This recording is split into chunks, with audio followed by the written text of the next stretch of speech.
people have said in their statements, look for how well prepared they are for the course, and we have to see if that's the right match. So we're not just taking any old student, we're taking students that we think will thrive and flourish on the courses we offer. Are we going to see any change, like if all the leading universities, put up a strong front, and can we expect to see any change in this at a later stage? Scholarship for postgraduate taught students coming to Leeds. So it's eligible. All students from all subjects are eligible for this. Yes, and we have specially focused on India as a target because we have such great students from India and we want more of them. Welcome to the show, Professor West. Thank you. Yeah. So, Professor West, what are the most sought after courses among international students at Leeds at the moment, especially from India? From India, it will be business, engineering, law. Business management or analytics? I think business management is probably the biggest one. But also we have incredible global food science, and we get a lot of students from India studying on that as well. So those are the big subjects. Computer science is another one. Right. So apart from that, any new course rising up in the trend? Nothing that I would particularly mention now, but as I say, we're particularly internationally known for our Global Food Institute, and that does attract a lot of students from India. So how much do these courses approximately cost at UG, PG or doctoral levels? Approximately. Per annum, between 25 and 35,000 per annum. Okay. So, this cost is, both for UG and PG? It ranges within that area. For UG, PG, of course we have PGR students, postgraduate research students as well, but it's within that range. Okay. From your years in top UK universities, how have you seen Indian students evolve, both in terms of preparedness and expectations? Well, I have to say, I've worked in 5 different Russell Group universities, including Oxford, and I've always found Indian students to be incredibly well prepared academically, and that hasn't changed. But they've become much more entrepreneurial, and I think that, and we recognise that we need to offer more opportunities for business engagement, industry engagement, and other things that can help them think about their careers in that way. What makes Indian students, so prepared? Like, if you are asked to compare between Indians and other international students, what is it that makes Indian students stand apart? Well, I think I may not be the best person to answer that, but I do think that there is a real drive to Indian students come with a really strong drive to succeed. They're very well prepared in terms of their academic experience. And I think that drive can actually make all the difference. So they come in, it doesn't take them very long to hit the ground running when they come to the UK. And I do think that that's partly to do with, I think it's a cultural issue as much as anything else. Beyond grades and test scores, what core qualities or experiences do Leeds admissions officers actively look for in an international applicant? I think that we look for an applicant that really does know what they want to do and that the match of the course is the right thing for them. So that, that we're not just taking students in who think something, they've just read the headlines, that they really have been able to articulate and understand what we have to offer and what they want to get out of it. So I think that is another thing that's really important for us. So you've been at the helm of Oxford, yes. Sheffield, Nottingham, and now Leeds. Yes. So how do these institutions truly differ from one another when it comes to selecting international students? Every university has its own strengths, and I wouldn't be able to go into detail about that, but all of those are very strong universities that will have high expectations, but they all have strong subjects. And I think that they will all be looking for the students that are the best match for those subjects, just like I mentioned, as we do. So the choice is driven, the choice of, taking in students is driven by the student's choice of subjects, you mean to say? I'm saying the student's choice of subject is a key factor in this. And the different universities have different strengths. I mean, we're all comprehensive, but, there are some areas that are stronger than others. Students will come to us with different levels of preparation. And whatever they want to do in their career, a different program might match their expectations better. And I think each university that I've worked in has to look for that match. So when I was at Oxford, I was an admissions tutor. We interviewed students at Oxford, and we were looking for the right match between the students, what they had, their skills, their experience, their knowledge, and their personalities, as well as the course that they were looking for. So it wasn't just pick a course off a list. It really is a kind of way of matching the student to the course. When you say personality, what kind of personality traits do these top-notch universities in the UK look for in an applicant? As I say, I think that was an Oxford experience. I think other UK universities have slightly different ways of selecting. But if you could give a few examples. Well, I think we have to, as I say, look for what people have said in their statements, look for how well prepared they are for the course, and we have to see if that's the right match. So we're not just taking any old student, we're taking students that we think will thrive and flourish on the courses we offer. So, we know that STEM dominates the global scenario today. I mean, that's a hard truth. Yeah. So, you have been a major voice in arts and humanities research across the UK. Yeah. So, what's your honest advice to an Indian student who is passionate about, say, literature or history? I mean, should they still bet on the UK for a humanities degree, or they should look forward to other countries? I think that they should. The UK has the best humanities in the world. I did part of my education in the US, so I can say that. Yeah, and from you we can get a comparative analysis. Yes, I'm not saying anything bad about the US, but the UK really is the top in the world for humanities. And over the years, if I've looked at the universities I've worked in, humanities students go on to every different kind of career. Sometimes it takes them a bit longer. Sometimes they don't want to go on careers that are money-making. I would say students should follow their passion. And one thing I'd say about India is the 2020 education policy that came out was looking for more interdisciplinarity. And what that really is trying to do is to bring STEM subjects together with social sciences and humanities. And I think in this world of AI that we're living in, we're going to need those kind of cultural skills, language skills, communication skills, leadership skills, even more than we used to do in the past. So the UK government has proposed cutting back the graduate route from 2 years to 18 months. It's just it's a proposal till now, but it is waiting in the wings to be formalized and finalized. So for international students, especially those in slower recruiting fields like humanities and sciences, social sciences, how might this shorter timeline impact their return on investment? Well, if I can say something about the University of Leeds, we did collectively in the UK lobby against the cut in the post-study work visa period. I'll just say that. It is government policy, and so we have to adhere to it. So what we need to do in our universities is to compensate as much as possible by giving students other things. We have we're the fourth highest ranked for employment in the UK at Leeds. So our graduate employers want to employ our students. We are offering some online internships to all international students. This is a new thing that's quite a unique offering that we're doing now. We have entrepreneurship opportunities through something called our Spark program. So what we're trying to do is to actually compensate for some of the damage that government policy is going to cause by what we have within our own hands, within our own university. So I can't say that it's something I'm happy about, but I can say that we're doing everything we can. Trying to compensate as much as you can. Yes, exactly. As a leading university. Exactly. Absolutely right. So there's this talk doing the rounds that a graduate level job offer is a prerequisite for even accessing the graduate route. If implemented, do you believe that this could fundamentally alter the UK's appeal to international students? Well, I would hope not, for the reasons I've just given. That I do think, as I say, what we can do, what we have within our own disposal to do. But not all universities will be able to offer what you are.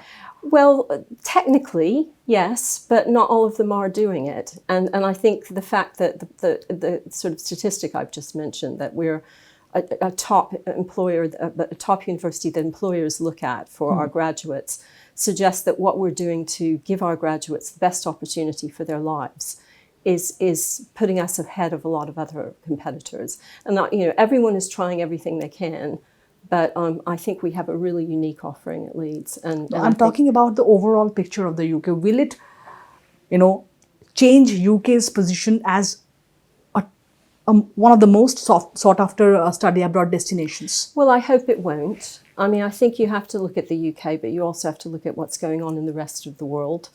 And for as long as I've been in higher education, different policy changes in different countries have led international students to make different kinds of choices. Almost all the, popular study abroad destinations are making life very difficult for international students. Well, so there's a choice of a lesser evil. Yes. I'm afraid I would agree with that. And I think that the opportunities that people have and what people gain from, I was an international study abroad student, and I think what people gain from that really does make a massive difference to their lives, to their career. Research has shown that.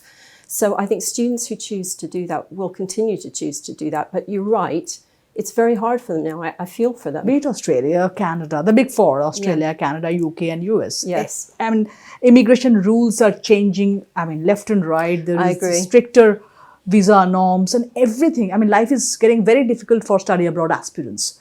Yes. So all I can do is agree with you. And that we, as I say, try to compensate as much as we can within our university to help give an offer to our international students that is second to none, and we do our best with that. True. But I totally agree with you. It's a huge burden and pressure on students given the current geopolitical climate, and I would not deny that. So let's talk about the Turing scheme. The post-Brexit Turing scheme was meant to replace Erasmus+. Yes. But it's one way, underfunded and Yeah. far less reciprocal.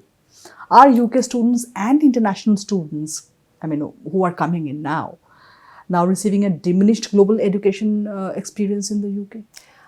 I wouldn't say they're receiving a diminished global education experience, but I think a lot of us were very unhappy when the Erasmus Plus scheme was taken away and the Turing scheme came in. There's some good things about the Turing scheme too. Please enlighten us. It covers more we can send students to more countries, but I do think the fact that it's all sending out and we're not reciprocally bringing students back in, I think is a loss for us. But having said that, at our university, we have students from 140 different countries, and we have a truly international experience for our students. We have international staff, and I don't see that actually diminishing in itself. And I think a lot of universities in the UK still have a very international culture, and I hope long may that continue. But how is the Turing scheme actually, how will students be affected by this change, from Erasmus Plus to Turing scheme? Well, which is far less reciprocal, as we all agree. Yeah. So there's some positives about it. Another positive I would say is that it allows you to send students abroad for shorter periods of time, and sometimes, particularly students from widening access backgrounds, from deprived backgrounds, find it easier to have a first international experience by having a short period abroad at another university rather than going for a semester or for a year. And so that has been an advantage. Erasmus was a bit less flexible than that. But as I say, the reciprocity issue is the one that we were all unhappy about. And I think that has made a difference because we've seen... Are we going to see any change? Like if all the leading universities, put up a strong front, and can we expect to see any change in this at a later stage? Well, I don't think one has entirely given up on Erasmus Plus being a possibility for the future. Right. I think our relations with Europe are much better as a country than they were a few years ago. I'm not saying it's going to happen, but I don't think it's entirely off the table. So there's no reason to write it off completely, right? That would be my view, but I'm an optimist, so... Good. Half glass filled. Yes, exactly. So, Professor West, now a 5-year global talent visa now costs about £21,000. Combine that with the post-Brexit tuition spike, tuition fee spikes, in the EU and non-EU, countries. So, and the UK seems priced out for most, post-Brexit all the more. UK was always expensive. Nobody is saying taking that away. Yeah. But post Brexit, it has become all the more expensive and priced out for most EU and non-EU students. Is Global Britain now only accessible to the global elite?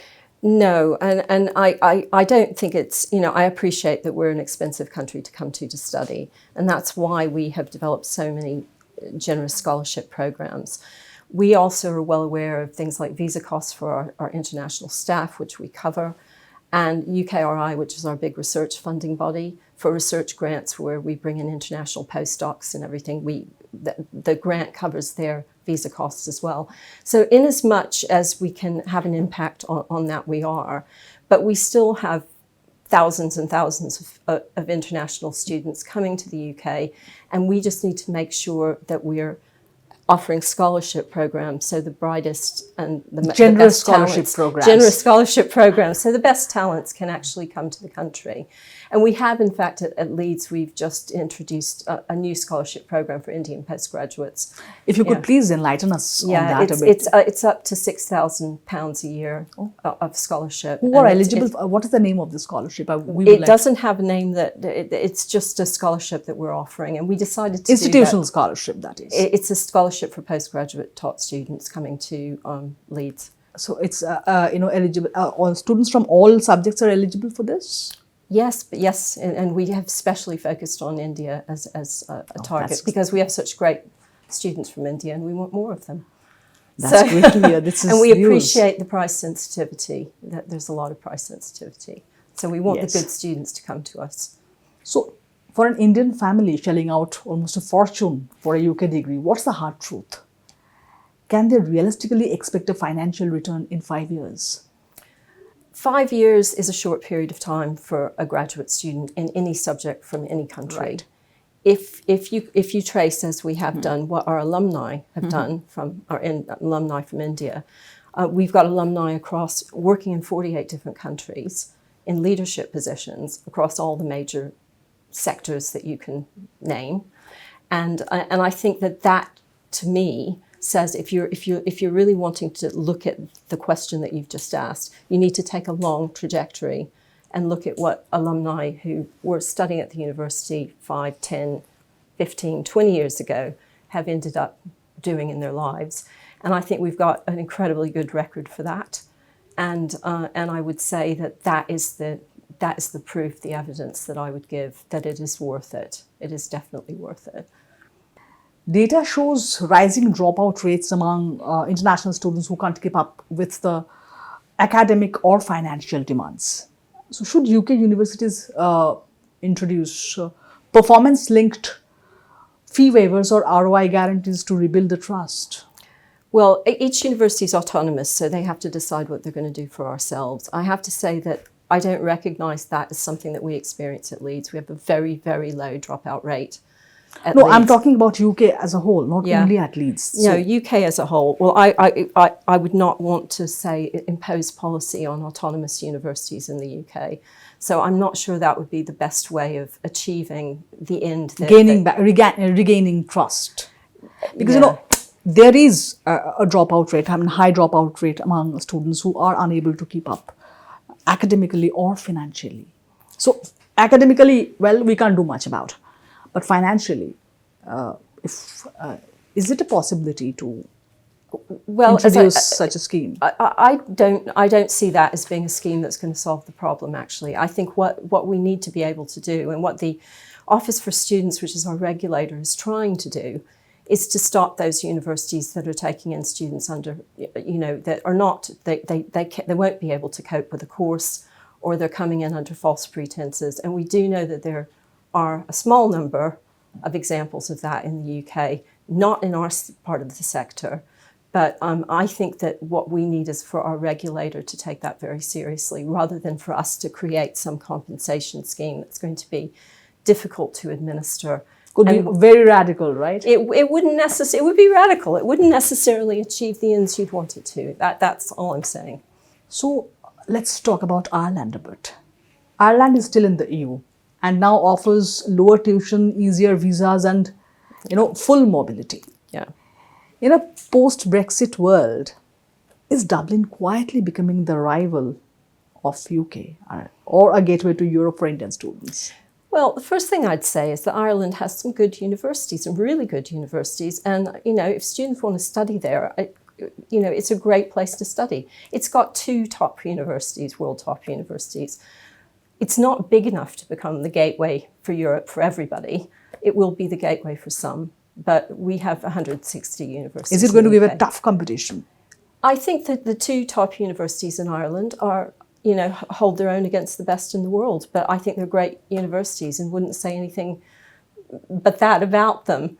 But I do think that the country is not big enough and its higher education sector is not big enough for it to take on the full mantle of that post-Brexit gateway to Europe point that you make.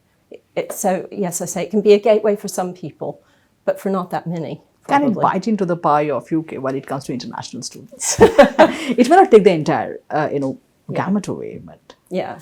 No, it's a very desirable place to go and to work and to study. But I don't see it as a rival to the UK in the way you describe.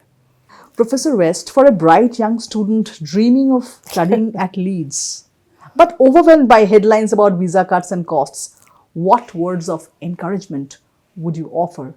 Why should they still hold on to that UK dream? Perfect question. I mean, I think employment, entrepreneurship. That global dream of great dream of global Britain. Yeah, but I think our employment record, our record for entrepreneurship, the international nature of our campus and anybody who's been to the City of Leeds or the University of Leeds, it's an incredibly vibrant place. It's got wonderful student life. So it isn't just the study itself, it's the whole experience. And I think they should talk to students who've been there. When we're doing recruitment campaigns, we have alumni and students coming along and talking. Talk to somebody who's actually living through it, and you can hear their enthusiasm. And I talk to a lot of our international students, and they're great ambassadors for the university. And it will help alleviate people, to talk to people near enough their own age, to alleviate the anxieties from what they see in the newspaper. Absolutely. So here we are not talking only about the University of Leeds. Of course. UK as a whole. Should students, international students, including Indians, Yeah. hold on to the UK dream or not, given the current geopolitical situation and the visa and immigration landscape? Well, of course I'm going to say yes. Yes, they should. I mean, as I say, I've had an international educational experience myself, and the UK education is very special. It can be frustrating, it can be a bit irritating. 25 years of government policy have been a pain for everyone, but the students, when they come out and you see what they do and you see what an incredible experience they have and what amazing lives they have, and not just in my university, I'd say, yes, please, still consider the UK. Don't give up on us. That's a very nice note to end on. Thanks a lot for coming in here. Thank you. It was great. Great to have a conversation. Thank you. And I would like to have many more such conversations. That would be great. Well, I hope to come back to India often, so thank you.